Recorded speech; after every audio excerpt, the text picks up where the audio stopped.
Anthony Yarde. I mean, I've always been a great admirer of Anthony's. I like him as a fighter. I love the performance, second performance against Lyndon Arthur, not the first one, the second Yes, one, obviously.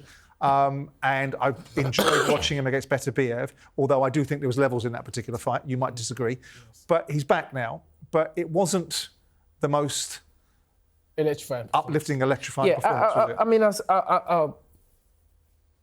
I go back to the words of Larry Merchant when Roy Jones fought Bernard Hopkins, and his words were, "It is unfair to expect a fighter to be Superman or Captain America every time out." Now, Anthony Yarde has knocked out, I think, 24 or 26.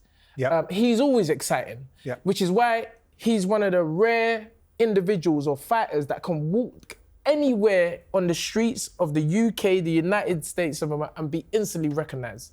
And said, "I love this guy, I love the way he fights." And yes, it may be, but what people are not aware of as the battle outside of the ring, what it takes to get in the ring, having so much on your head. And, you know, we got through. It was a case of win and look good the next fight out. And that's exactly what will happen, Sam. So, I mean, how tough? I mean, I have to say, I did feel, and you won't hear me say this very often, but I did feel that it was a strange decision, and I'm not asking you to get overly complicated in your decision. You know, Queensbury got you 2 world title shots very early against Kovalov. But and you say against got Beterbiev. you, so, but again, I heard you say this one time, Sam. You said got you, but isn't Anthony the fighter? Didn't he have to put himself in that position? Sure. So I don't know why people keep on saying, I got you. Like, it's almost as though the fighters have no say in it. If he wasn't the fighter, there would be no opportunity. That's true too. So why are we always saying, why are people always saying Frank or Eddie or got you? The fighter has to be the one who puts the work into get that. Of course. They are the ones, they are the talent, they are the individuals. Without them. And that's absolutely right, and I agree with you. You know, but on one hand, we will talk about promoters as being very skillful at engineering opportunities. The Saudi opportunity wouldn't exist if Frank Warren hadn't have gone and created an outcome with Turki Al-Sheikh that's produced this sort of outcome that everyone's going to benefit. No fighter would have done that. Yes. And the engineering of an opportunity to be able to get him a world title shot is in part a skill of a promoter. It doesn't exclude or diminish the opportunity or the value of the fighter. So I understand your point of view because you're coming from the fighter's point of view. Yes. And I'm certainly not coming from the promoter's point of view because I spend my time observing on their promoters and some of the things they do and don't do. And we've seen over the years how fighters have not been looked after by promoters or how they've been disabused of opportunities by promoters.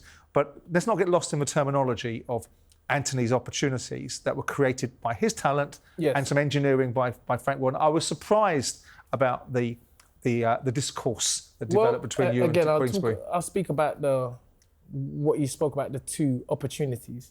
The first one, there weren't many fighters who had 12 amateur fights who would go over to Chelyabinsk, Russia and fight a pound for pound, Ring Magazine, Tusa, and do very well. With limited experience. So although the opportunity was created, it took someone with big kahunas to go over there and take that opportunity. And we all know the opportunity was given to many other fighters. So it was Anthony Yarde, who has to be given the credit more than anyone. More than me, more than the team, more than Frank. Frank created the opportunity. Absolutely, but it was Anthony was the one ultimately put up his hand and said, "I want this." And Mike Castillo, when I told him about the fight, he went, "You're effing mad, going over there." But this is what Anthony Yarde is made of. He's made of something which fighters, fans alike always want to see, and he has to be forgiven for a subpar performance. And last time out, when he hasn't got a name in front of him, or and you know, at this stage of Anthony's career, this is what it's about. At this stage of his career, it's the big fights which are going to motivate him. The other night you lined them up. There were so many names. That's it. AY against Bill and Smith, AY against Obataya, AY against Beterbiev rematch, AY against Bivol. There is absolutely not one UK fighter where you can put them in one lane and line up so many other fighters and you know it's being sold. So this is what it is. So I'm like, so if you're telling me that after 28 fights or 29 fights, he has one performance that is not AY performance. I know you're going to say the Lyndon Arthur fight, but again, Simon, I'll say it for the fans. AY lost 5, 6 family members in COVID in a space of 8 to 10 weeks. And, I said, I don't like this fight. And AY was like, I'm a fighter, Unks. I'm doing it. But it's also a great thing, isn't it, when the expectation, you take the ups with the downs, right? The upside of Anthony Yarde is that people expect a lot from him. Because if they expected nothing from him, there'd be no interest in him. Yes. And so subsequently, the things that you talk about wouldn't be so significant because there'd be less interest. Yes, and sir. whether it's true or not, that he can be recognised on every high street. I like him a lot. I think he's an exhilarating and exciting fighter. Why hasn't he fought Buatsi? That's the fight we want to see again. Another one. Obviously, I know this is a discussion that's been ongoing. I know it's been tied up in complications around matching rights and issues of that nature. But if both of them want to fight, you say he wants to fight anyone. I'm going to say this. Come on, why isn't it being made? I'm categorically saying it here in front of the great Simon Jordan and the great Adam Smith. Anthony Yarde is a free agent, never ducked, dodged, or avoided any fighter. We was ready to fight Buatsi in June, August, September, October.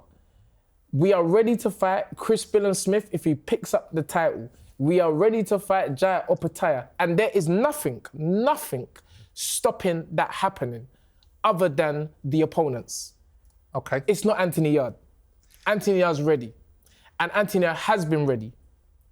So when you allude to that, put aside the ramifications of contractual issues, which you now believe in your mind. But there has never been a contractual issue. I think Queensberry had a different view on it, but the fact that he got into the ring and fought might tell you Queensberry's position, the real position. Right? Yes, sir. They'll argue, and Frank and George will argue about that, and I've seen the argument about matching rights, and I've seen Ben Shalom on the other side of that argument as well. Right? But here's the conversation. This is the problem, the politics. This is what Turkey Al-Sheikh's changed, Simon. Okay, but if we've got no more politics, because any legal issue that Queensberry might be able to have with your fighter stopping you from stepping in a ring is gone as far as you're concerned. What now stops Buatsi versus Yarde? If it's the next cab off the rank, are you saying it's Josh Buatsi? I'm saying Anthony Yarde is ready to fight. I don't know Joshua Buatsi is Joshua Buatsi. Only he can answer that question. And again... Is it the economics? And again... Because is it the economics of what you guys expect out of it? It's always money. It's about valuing yourself and knowing what you're worth and standing on that. So that could be a problem. Again, it could be a problem, but if the fight was to be made or the fight was offered, we're ready to fight. It's not even be offered. See, this is the other thing, Simon, that fighters want it. Joshua and Fury have wanted that fight for years. But this is the point. Buatsi, I think Buatsi wants to fight. No, so why hasn't it happened? I do think he wants to fight. No, but why hasn't it happened? Maybe there's people around him that don't want it to happen. I don't know. What I'm saying is the fighters want the fight. No. Joshua Buatsi's told me he wants to fight Anthony Yarde. Anthony Yarde, I know, wants to fight Joshua Buatsi. So why hasn't it happened? AJ wanted to fight Fury. Fury wanted to fight AJ, and it didn't happen. Well, but the landscape now allows for something different. And the reasons why these fights didn't happen previously is because of arguments between promoters. Frank wouldn't touch Eddie with a shitty stick. The broadcasters had different dynamics about one another. You have that landscape separated now. You have Turkey Al-Sheikh saying, if I want this fight. Now, at the end of the day, a fight is worth what someone else is prepared to pay for it. Mm-hmm. And then it's worth what you're prepared to accept. Yes, and if the only market size is a certain price, you're going to have to take a view on what you're prepared to accept. But the next 12 months for Anthony is potentially make or break time for him, isn't it? You're talking now about the idea that you can go up to cruiserweight. Yes, sir. Is that because you think it's an easier pathway to get a world title? No. Nothing. Anthony, he's never done anything easy. Because you're going to get paid any more money in cruiserweight side. He has to be, and always likes a challenge. He's always up for a challenge. Yep. Hence why he's never ducked any fighter. And people keep on asking about this Buatsi fight, and I'm saying just speak to Ant. He wants to fight. Well, just speak to Joshua, because I know that he wants to fight. No. And this is what I'm saying. And that's what I'm saying. If he wants to fight, the fight would have been done. I'm saying that. If he wants to fight, the fight would have been done. He would not have fought Willie Hutchinson. when he could have fought. I'm not sure that's quite right. Yeah, I know you're not. No, I'm not sure that's quite right. I think the arguments. In fairness to this situation, the arguments between Queensberry and potentially Boxer that were in the mix of this conversation were all around Queensberry holding your feet to the fire about your contractual situation. You've maintained all along, I understand this, that they don't have these matching rights in perpetuity. But there's always been that situation. And I know that the Hutchinson fight was put in place to honour contractual obligations between fighters and promoters. But it's a good fight coming off the Craig Richards fight. That was a good fight. To move into the logical fight that everybody wanted to see and everybody wants to see, which is Buatsi versus Some people thought Willie Anthony Hutchinson Yarde. would beat Buatsi. It was a really good fight on paper beforehand. And my understanding explicitly, which you might well decry and debunk, is Josh Buatsi categorically wants to fight your boy. Does he? That's my understanding. Categorically. Yeah, no, that's what he's told me. Yeah, of course, that's what he's told you. But again, I say if the fight was gonna happen, it should happen. And if it didn't happen, there's nothing stopping it now. Right. Is it the fight you want? There's nothing. I've been wanting this fight for a long time. Yeah. And I think Ant has been wanting this fight for a long time. So it's the fight you want. It's the fight I want. It's the fight Simon wants. It's the fight both fighters want. So no, but Turkey can make it happen. No, but you keep on saying both fighters like you're in a position to speak for Joshua Buatsi. You're not.